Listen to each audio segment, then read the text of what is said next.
Let me tell you the truth about car rentals. If you're watching this, you've probably seen a couple other videos about car rentals and you probably want to get into the business, or you're already in it just looking to get more information.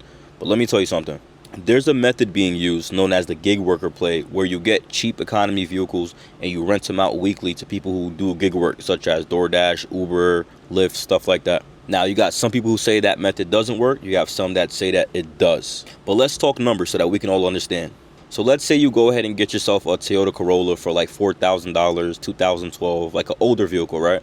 You put all the devices in it, you get the contracts, it's ready to rent, and you find a client, you rent it out to somebody for a month. Now, let's say you rent this car out at $350 a week, meaning a full month that this car is rented out, you will make $1,400, which doesn't sound bad, right? On just one car, I think that's pretty good. But now let's talk numbers on how to actually make this business model make sense. Let's say that $4,000 that you used to purchase that vehicle was the last $4,000 you had to comfortably play with. So now that renter takes the car and let's say they get into an accident. There is now one of two ways this can play out. One, if you played it strategically, you can file an insurance claim and get that car repaired. Or two, let's say the repairs cost $1,500. Here's where you got to get smart. Say they don't have $1,500 to just throw out, and let's say the customer doesn't respond back to you. They don't want to pay you, yada, yada. It just gets ugly.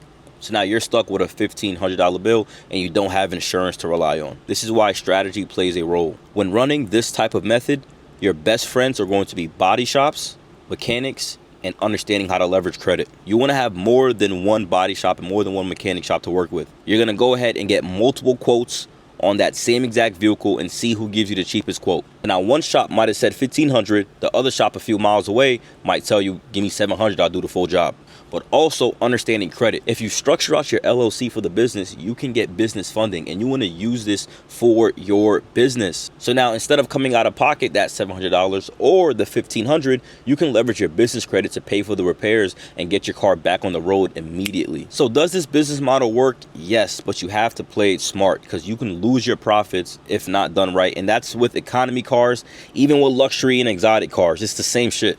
But keep in mind, when running the gig worker play, that is not something you want to do where you don't have liquid capital or you don't have access to credit, because you want to prepare for damages or any other miscellaneous fees. So what I recommend, if you're going to do it, I'd say structure out your credit, get some funding so that you can always prepare for the worst. Now, I'd say don't stick with just one car. I'd recommend getting at least 2 to 3 cars, because that's when you really start seeing consistent profit. And no, you don't have to buy these cars outright cash. I actually show people how to get these kind of cars for free. So if this was informative and you want to learn more about this whole entire thing, just go ahead and comment the word cars and I'll help you out. But let me know your opinion. What do you guys think? Is it worth it to rent out cars to gig workers, or should you stick to people who are renting out cars for other reasons? I don't know.